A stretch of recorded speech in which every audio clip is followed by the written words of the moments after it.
다니엘서 3장 13절부터 18절 말씀입니다.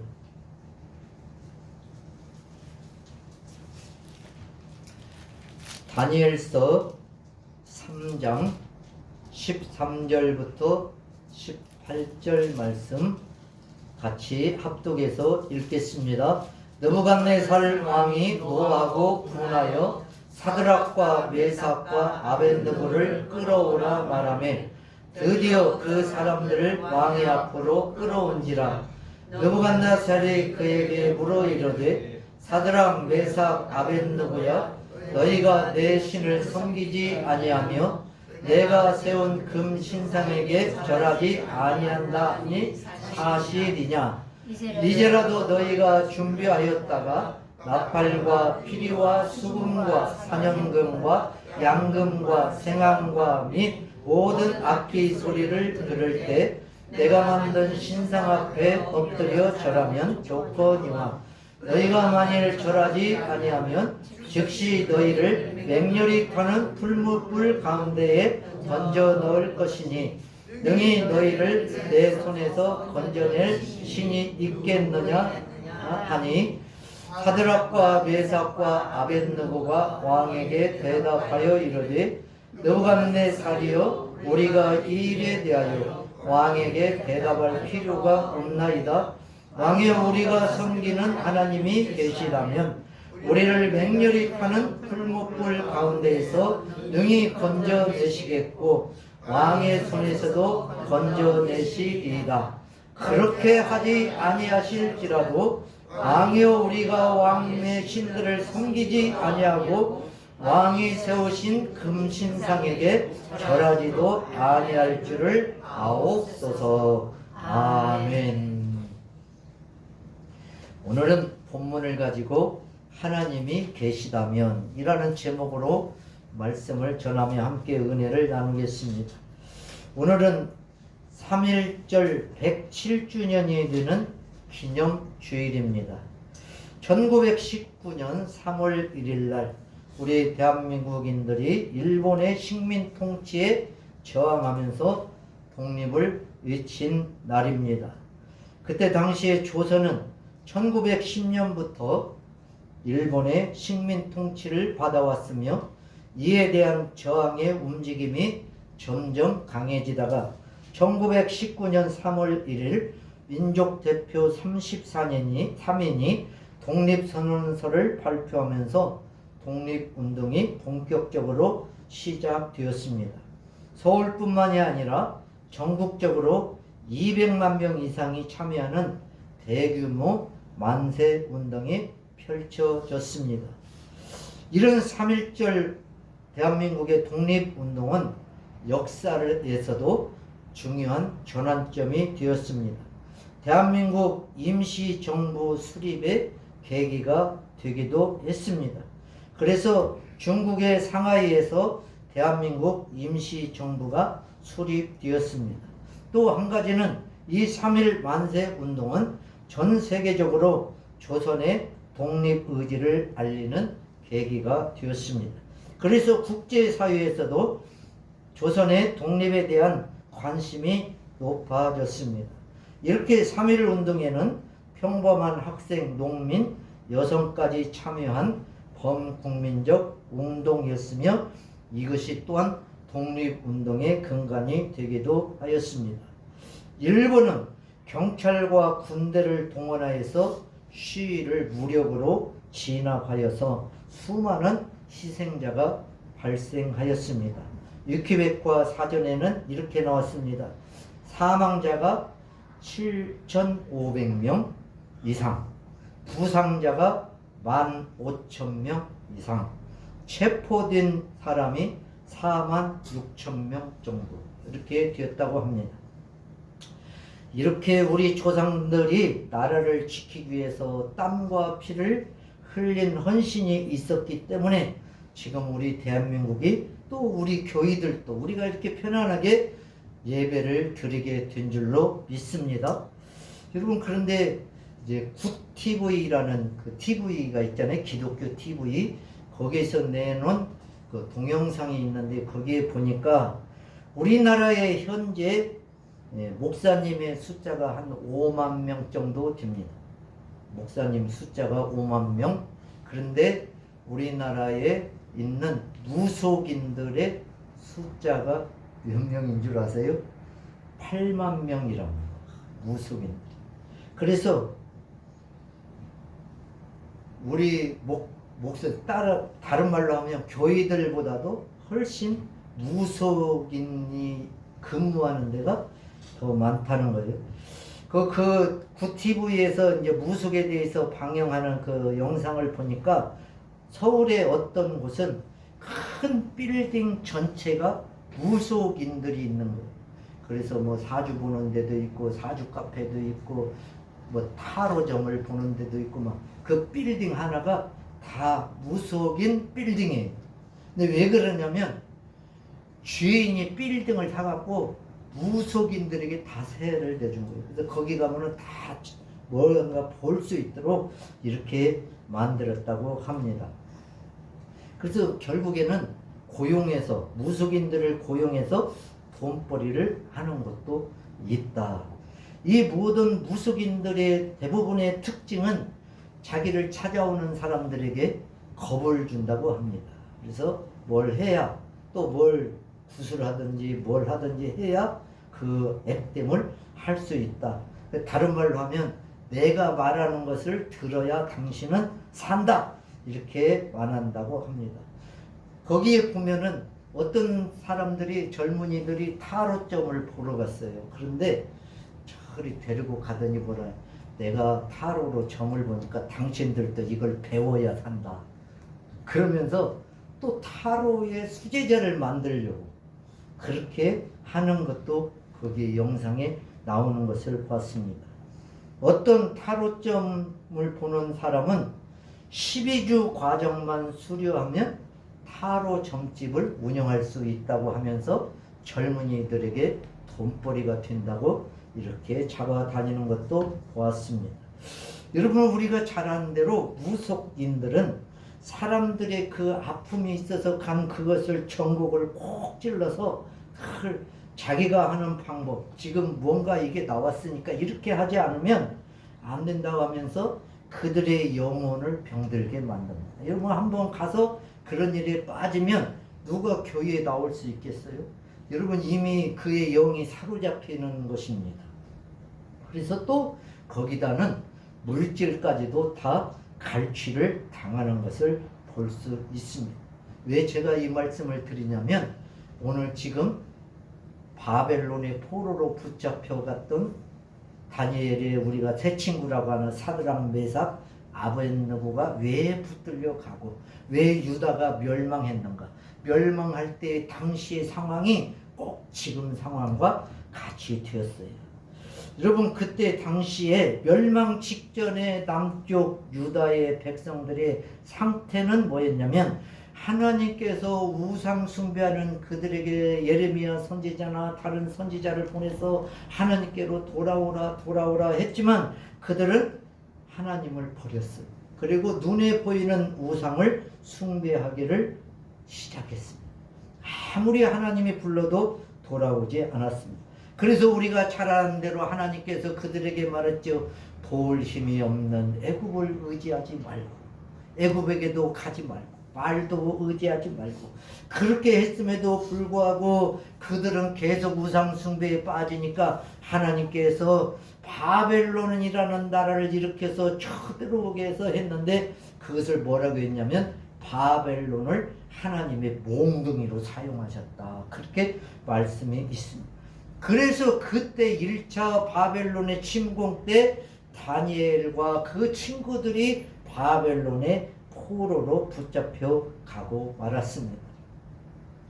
그러면서 이제 그 이후에 보니까 남쪽의 마지막 유다의 마지막 왕이었던 시드기야 왕은 이제 어떻게 할 수 없으니까 왕궁 뒷문을 열고 그 왕의 보좌관들과 함께 도망을 갔어요. 근데 그것을 알아차려 가지고 이제 바벨론에게 붙잡히고 말았습니다. 그래서 이 시드기야는 눈이 멀쩡할 때 시드기야 앞에서 자기들의 아들들을 다 죽여버렸어요. 눈이 보는 앞에서 바벨론. 그리고 다른 높은 사람들도 고관들도 다 죽였어요. 그러고 난 다음에 이 시드기야의 두 눈을 뺐다 그랬어요. 근데 그 두 눈을 빼고 했다는 그 뺀다라는 히브리어 단어의 뜻이 뭐냐면 칼로 도려낸다 그런 의미거든요. 여러분 무시무시하죠. 자기 아들들을 눈앞에서 죽이고 그리고 이제 두 눈이 있는 시드기야의 눈을 칼로 도려서 빼내는 것처럼 눈을 빼버렸어요. 그리고는 놋사슬로 묶어서 바벨론에 데려가서 감옥에 가둬서 죽을 때까지 감옥에 놓아둔 게 시드기야 왕이었어요. 여러분 왜 그랬어요? 그 원인이 뭐예요? 시드기야가 잘못한 게 아니에요. 하나님께로 돌아오라고 할 때 돌아오지 못하였고 자기들 선조들이 계속 우상 숭배를 이어왔던 그것을 이어오면서 그렇게 또 그 속에서 살다 보니까 하나님의 소리가 귀에 안 들리는 거예요. 여러분 무속에 빠지고 우상에 빠진 사람들에게 아무리 복음을 말하고 해도 그 사람들은 직접적으로 자기들에게 몸에 와 닿는 게 없기 때문에 복음을 받아들이지 않는다는 겁니다. 남유다가 하나님의 택한 백성이었습니다. 그럼에도 불구하고 하나님의 말씀에 순종하지 않을 때에 나라를 잃어버렸습니다. 주권을 빼앗겨 버렸습니다. 인권이 유린당하고 가산이 몰수당하고 그렇게 자부심으로 여겼던 자기들의 상징으로 가졌던 성전이 다 불타 없어져 버렸어요. 성벽이 다 불타서 없어져 버렸어요. 그런 게 뭐예요? 신앙의 자유가 없어진 거예요. 여러분 이때 붙잡혀 온 사드락과 메삭과 아벳느고는 또 바벨론에서 어떤 일을 겪고 있는가가 오늘 본문의 말씀입니다. 보니까 바벨론 왕은 두라 평지에 큰 우상을 세워놓고 거기에 다 절하라고 했습니다. 그런데 사드락과 메삭과 아벳느고는 절하지 않았습니다. 여러분 제가 이거 설교를 준비하면서 곰곰이 생각해 봤어요. 아니 다 우상 숭배에 빠졌었잖아요. 그때 당시에 남쪽 유다가.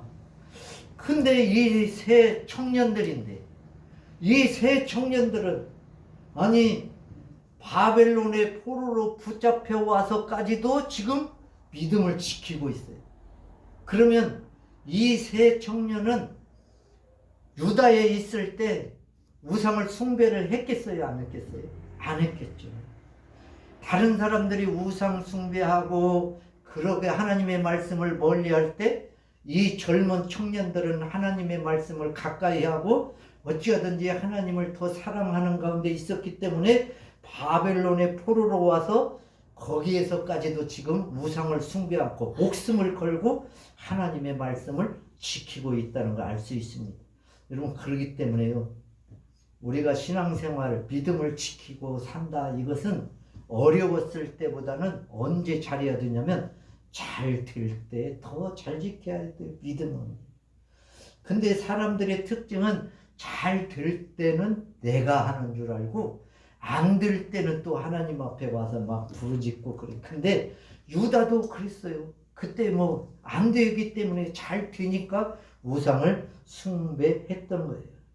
오늘 이 세 사람들에게 어떤 유혹과 어떤 힘든 일들이 찾아왔는가? 그것을 이기기 위해서는 하나님이 계신다면 이런 믿음을 가진 사람은 어떻게 해야 되느냐? 첫 번째는 보면 원수가 자기에게 주는 계략이 있잖아요. 그것을 좀 잘 파악할 줄을 알아야 돼요. 자, 1장에 이제 있는데요. 1장 3절에서 5절을 먼저 한번 읽겠습니다. 시작. 왕이 환관장 아스부나스에게 말하여 이스라엘 자손 중에서 왕족과 귀족 몇 사람 곧 흠이 없고 용모가 아름다우며 모든 지혜를 통찰하며 지식에 통달하며 학문에 익숙하여 왕궁에 설 만한 소년을 데려오게 하였고 그들에게 갈대아 한 사람의 학문과 언어를 가르치게 하였고 또 왕이 지정하여 그들에게 왕의 음식과 그가 마시는 포도주에서 날마다 쓸 것을 주어 3년을 기르게 하였나니 그 후에 그들은 왕 앞에 서게 될 것이더라. 아멘. 여러분, 우리 자녀들에게 지금 청와대에서 이런 일을 제안했다. 영광이 아니에요. 영광이죠. 영광. 여러분, 유다에서 바벨론의 포로로 붙들려 왔는데 바벨론 왕궁에서 참 지혜를 가르치고 지식을 가르쳐주고 학문을 가르쳐주고 왕에 먹는 음식을 주고 그리고 나중에는 왕 앞에 서게 한다. 여러분, 출세길도 이런 출세길도 없네요. 그런데 이게 지금 우리가 이제 다르게 돌려서 육신적으로는 그렇다 그래요. 그런데 하나님의 말씀 속에서 이것을 바라볼 때는 뭐예요? 이게 유혹이죠. 유혹. 그래서 잘 분별할 수 있어야 된다는 거예요. 여러분, 이 사람들이 신체적으로 보니까 흠이 없고 용모가 아름다운 청년 그랬으니까 어쩌면 키도 크고 멋지고 잘생기고 귀족같이 보이고 이런 사람들이 뽑혔을 것 같아요. 그 다음에 또 내적으로는 지혜가 있고 지식이 통달하고 학문에 익숙해서 왕 앞에 설만한 그 청년들, 여러분 생각만 해도 얼마나 멋진 외모와 지식을 가진 청년들이었는가를 알 수가 있습니다. 이렇게 흠이 없는 청년들을, 소년들을 당시의 최고의 교육과 언어 능력 그리고 엘리트 청년으로 변신할 기회가 지금 주어지고 있습니다. 여러분, 3절에서 5절 말씀대로 우리 그 젊은이들이 교육을 받는다면 인간적으로는 출세길에 오르는 좋은 길이지만 하나님의 택한 백성인 유다인으로서는 자기들의 신앙을 버려야 되고 민족의 자존심도 버려야 되고 자기들의 출세를 위해서 자기들의 조국까지도 버려야 되는 그런 위기가 이 속에는 포함되어 있다는 사실입니다. 여러분, 여러분들은 어떻게 하시겠습니까? 아니면은 우리의 자녀들에게 만약에 이런 일이 생긴다면 어떻게 하시고 싶습니까? 유학 보내고 막 이렇게 하시고 싶습니까? 여러분, 우리도 따지고 보면 이 지금 그런 1장 3절에서 5절과 같은 그런 유혹 속에서 지금 살아가고 있다는 것을 알아야 돼요. 왜냐하면 베드로전서 5장 8절 말씀에 보니까 마귀는 항상 삼킬 자를 찾으러 다닌다 이렇게 기록되어 있습니다. 그래서 그걸 이길 수 있는 방법은 뭐냐? 너희는 믿음을 굳건하게 하여 그를 대적하라. 그 대적한다는 것은 싸우는 거잖아요. 여러분, 마귀가 우리를 유혹하는데 미혹하는데 그것을 모르면 대적할 수가 없어요. 오늘 이 세 소년들이 지금 좋은 거 맛있는 거 다 먹으라고 그러고 지혜를 가르쳐주고 했지만 그것이 하나님과 멀어지게 만드는 그런 그들의 미혹의 작전이라는 것을 알기 때문에 우상 숭배를 하지 않는 거예요. 여러분, 대적 마귀는 지금도 우는 사자같이 두루 다니며 삼킬 자를 찾는데 누구를 찾겠습니까? 그 삼킬 자는 지금 안 믿는 사람들보다는 교회를 신앙인이라고 다니면서 껍데기만 있는 사람들, 그런 사람들을 삼키지 않을까 제가 생각해 봤어요. 그리고 믿음을 굳건하게 하여 그를 대적하라 그랬는데 그 대적할 수 있는 사람은 누구겠어요? 알곡신자들. 아마 그 사람들은요 딱 분별이 되기 때문에 그렇게 될 것이다 라고 생각을 했습니다. 여러분, 요한일서 5장 4절 말씀을 한번 읽겠습니다. 무릇 하나님께로부터 난 자마다 세상을 이기느니라. 세상을 이기는 승리는 이것이니 우리의 믿음이니라. 예수께서 하나님의 아들이심을 믿는 자가 아니면 세상을 이기는 자가 누구냐? 아멘. 여러분 오늘 지금 세상을 이기는 자가 누구인가를 질문하고 답이 있고 다 있죠? 여러분들이 여기서 한번 찾아보세요. 하나님께로부터 난 자는 세상을 이긴다고 했어요. 그러니까 오늘 하나님을 믿고 예수 그리스도를 믿는 저와 여러분은 이미 세상을 이기는 자인 줄로 믿습니다. 그리고 세상을 이기는 승리는 뭐예요?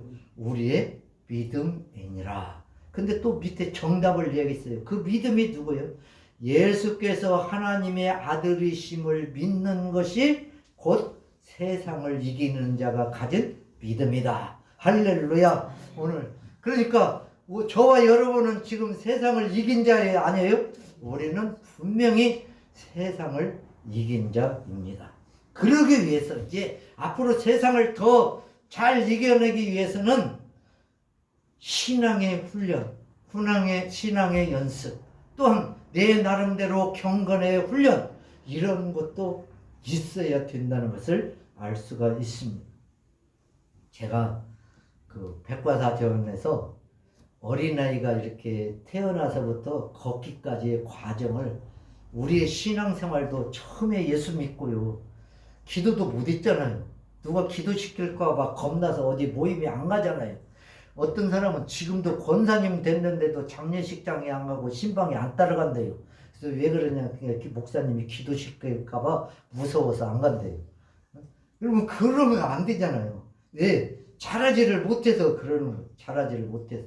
그러면 아기들이 대부분의 12개월에서 15개월 사이가 되면은 첫걸음을 내딛고 이제 걷기를 시작한다고 합니다. 근데 그 과정이 있더라고요.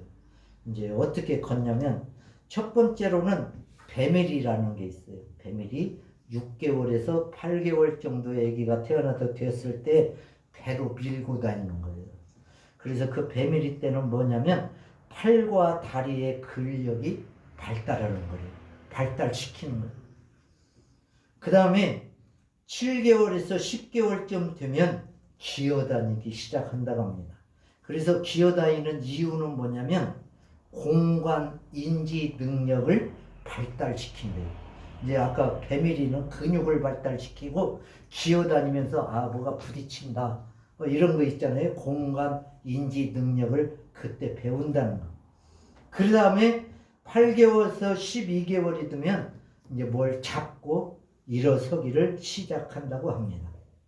그때 하체 근력과 균형 감각을 발달시킨대요. 그 다음에 이제 잡고 걷기 시작하는 거예요. 그때는 살짝 섰다가 이제 조금씩 발을 띄는 거예요. 그게 9개월에서 13개월인데 그때는 뭐냐면 균형 감각. 그렇죠. 몸이 일어서도 안 넘어지도록 균형 감각과 방향 감각 발달을 그때 한다고 합니다. 이렇게 배밀이부터 시작해가지고 근력을 일으키고 공간 인지 능력을 키우고 그 다음에 잡고서는 하체의 발달을 시키고 이런 다음에 뭐 하겠어요? 이제 드디어 걷기 시작합니다. 그래서 10개월에서 15개월이 되면은 독립적으로 걷기가 시작하는데 이때는 이제 혼자서도 걷기 연습을 하면서, 그러니까 어린아이가 혼자 이렇게 걷는 게 그냥 되는 게 아니잖아요. 배밀이부터 시작된다는 거. 여러분 깐난애기 키우다 보면은 그 뒤집는 거 있잖아요. 맨날 이렇게 누워있다가 어느 날인가 자꾸 힘쓰더니 딱 뒤집었어요. 그게 배밀. 그때부터 뭐예요? 이제 수영하듯이 배를 밀고 다녀. 그게 뭐라고요? 팔과 다리의 근력을 키우는 것이다. 그러면 아기들이요 설 때까지 우리가 볼 때는 그냥 그 나이가 먹었으니까 그런 것 같지만, 여러분 학자들이 연구한 바에는 아이는 그 배밀이부터 시작해가지고 수없이 넘어지고 자빠지고 다치고 깨고 그러잖아요. 그러면서 그들의 심리 상태는 뭐가 되겠어요? 때로는 될 것 같다가 안 되니까 아프기도 하고, 또 때로는 좌절도 있고, 우리는 모르지만 그 아이는 그래가지고 또 좀 배고픈데 울어. 그러면은 엄마가 얼른 갖다 우유를 줘야 되는데 우유는 안 주고 할머니가 모르는 사람이 와가지고 기저귀 갈아야 되나? 아니 엉뚱한 것을 또 하고 있네. 그러면 얘가 그런 때 또 실망하고 여러분 이러한 과정을 겪어서 아이가 딱 서서 걷기 시작했어. 그러면은 그 아이의 마음은 한번 상상해 보셨어요? 그 아이는 딱 걷고 걸어 다니면서부터는 세상에 이제 부러울 것 없는 거예요. 그러다가 거기다가 그냥 엄마가 야 이리 와 그러면 막 가지요. 여러분 애가 다 그런 성장 과정이 기쁨이 있었기 때문에 엄마한테 달려가고 아버지한테 달려가는 거예요. 우리는 그냥 지나칠 수 있지만 여러분 한 아이가 걷기까지는 이런 과정이 있었어요. 여러분 마찬가지로 오늘 이 소년들이나 아니면 우리들이 바른 신앙인이 되고 바른 신앙관을 갖고 살기까지는 우리도 다 때로는 아프기도 하고 절망도 오고 낙심도 하고 때로는 막 이 사람은 왜 이럴까 저런 사람은 이럴까 이런 과정을 다 겪어서 지금 우리가 경건에 이르니까 우리가 이렇게 된 신앙인이 된 것입니다. 여러분 그런 사람이 마귀를 대적하고 이길 수 있다는 사실입니다. 여러분 그러기 위해서는 우리가 하나님의 말씀을 읽고 듣고 실천하고 또한 경건은 그런 경건의 훈련은 우리에게 하나님의 말씀을 잘 분별하게 하고 오늘 본문 말씀처럼 속아 넘어가지 않게 한다는 힘이 된다는 사실입니다. 사랑하는 성도 여러분, 우리가 이렇게 지금 일상적으로 살아갈 때 보면은요, 가장 사람들에게 찾아오기 쉬운 시험이 뭐냐면 먹는 거예요. 그래서 여러분 마태복음 4장에도 보면 마귀가 첫 번째 예수님한테 뭘 시험했어요? 돌이 떡이 되게 하라고. 먹는 거. 여러분 제일로 사람의 약점은 그거예요. 약점. 그러니까 여러분 우리가 누가 어떠한 것을 제안할 때에 그 사람의 의도와 그 사람이 지금 나를 신앙에서 넘어지게 하려고 하는 건지 아니면 신앙에서 더 굳건하게 세우려고 하는 그런 은혜의 자리인지 이런 것도 잘 판단할 수 있는 믿음의 능력이 있기를 축복합니다. 여러분 두 번째로는 이제 그 하나님의 말씀대로 이제 한다면 우상을 숭배하게 했다. 우상에게 절하게 하는 시험이 찾아왔어요. 아까는 먹는 거, 입는 거에 대한 시험이었다면 3장 12절, 13절 말씀입니다. 시작. 이제 벳사람, 유다 사람 사드락과 메삭과 아벳느고는 왕이 세워 바벨론 지방을 다스리게 하는 자이거늘 왕이여 이 사람들이 왕을 높이지 아니하며 왕의 신들을 섬기지 아니하며 왕이 세우신 금신상에게 절하지 아니하나이다. 느부갓네살 왕이 노하고 분하여 사드락과 메삭과 아벳느고를 끌어오라 말하며 드디어 그 사람들을 왕의 앞으로 끌어온지라. 아멘. 이제 아까 1장에서는 왕궁에서 있었던 일이고 이제 우리가 1장 10절 이하의 말씀을 보면 그들에게 하나님께서 음식을 거절하고 믿음을 지켰더니 하나님께서 그 바벨론의 왕국에 있는 다른 젊은 사람들보다 10배나 더하는 지식과 지혜를 주셨다고 했어요. 그러니까 얼마나 똑똑했겠어요. 그러니까 지금 뭐가 됐어요? 왕궁에 지금 섰잖아요. 3장에 오니까 이 세 친구가 왕궁에 섰어요. 그런데 지금 이제 그 두라 평지에 세운 우상에게 절하는 것은 아까 그 정도가 아니에요. 이제는 왕궁에서 큰 일을 해야 될 사람으로서 우상에게 절하는 시험이 찾아왔어요. 그런데 절하지 않았습니다. 우리가 보니까. 그러니까 이제 12절에 보니까 몇 사람이 고소를 하는 거예요. 그래가지고 왕 앞에 불려왔습니다.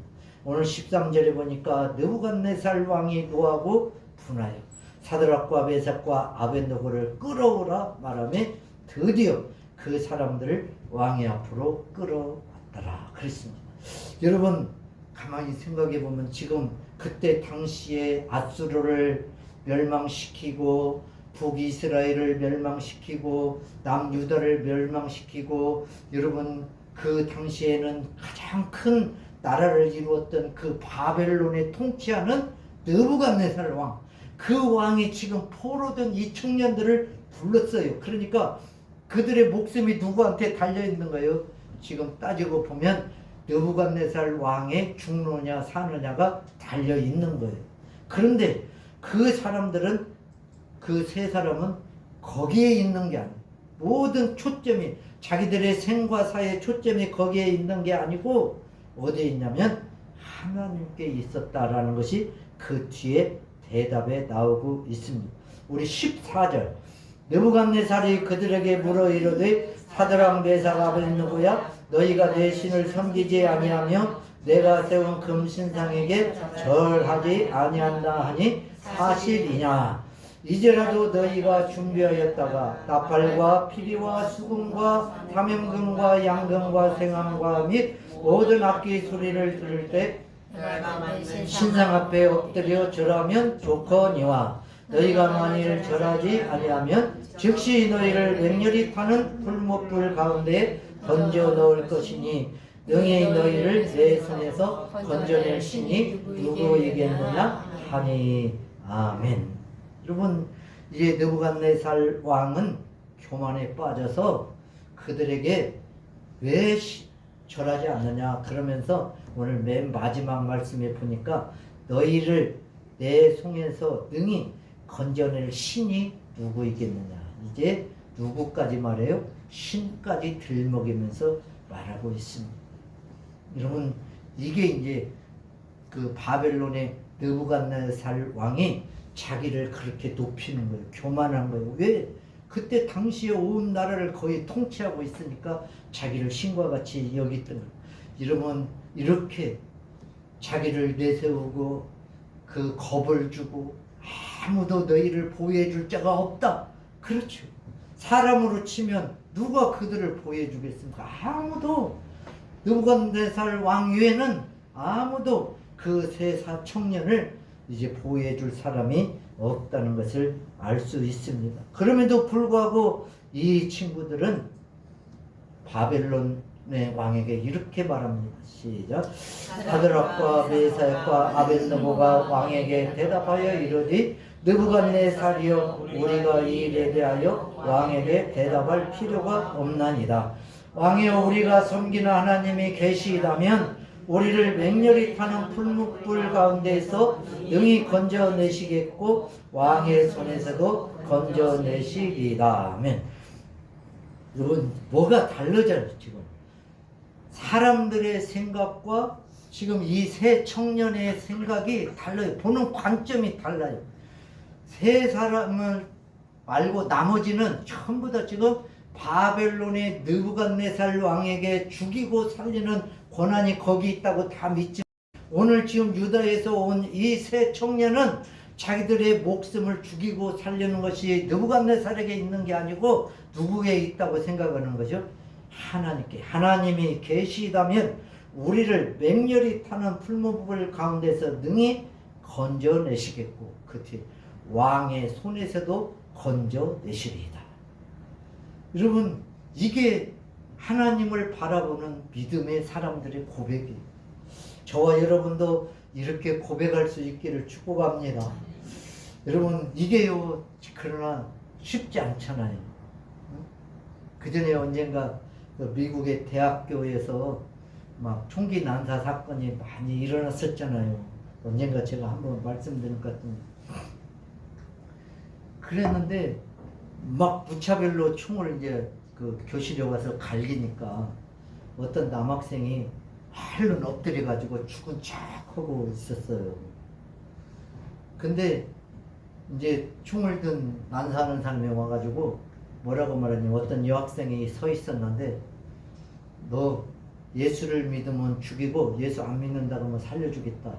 지금 이게 엎드려 있는 청년이 듣고 있는 거예요. 그러니까 그 여학생이 끝까지 나는 예수를 믿는다. 계속 나는 예수를 믿는다.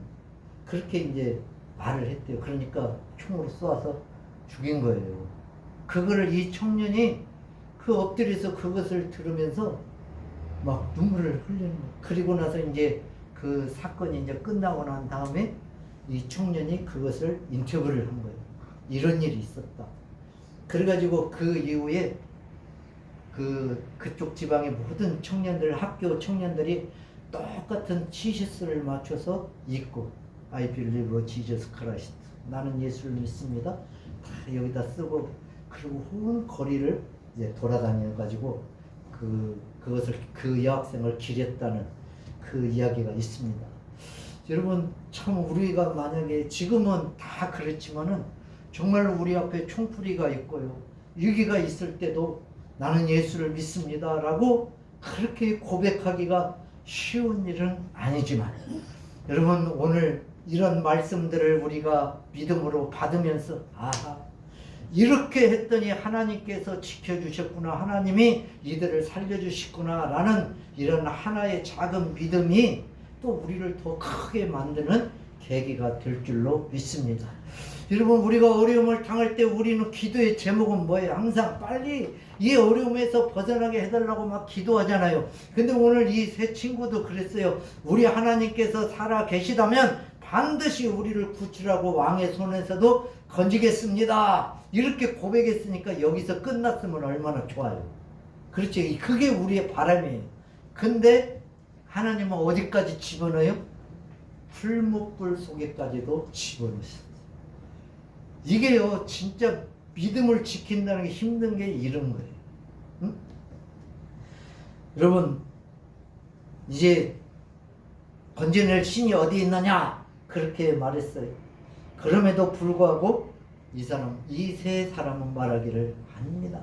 여호와께서 우리를 건져내실 것이고 또 하나님께서 그렇게 하지 않으실지라도 3장 18절 말씀 시작.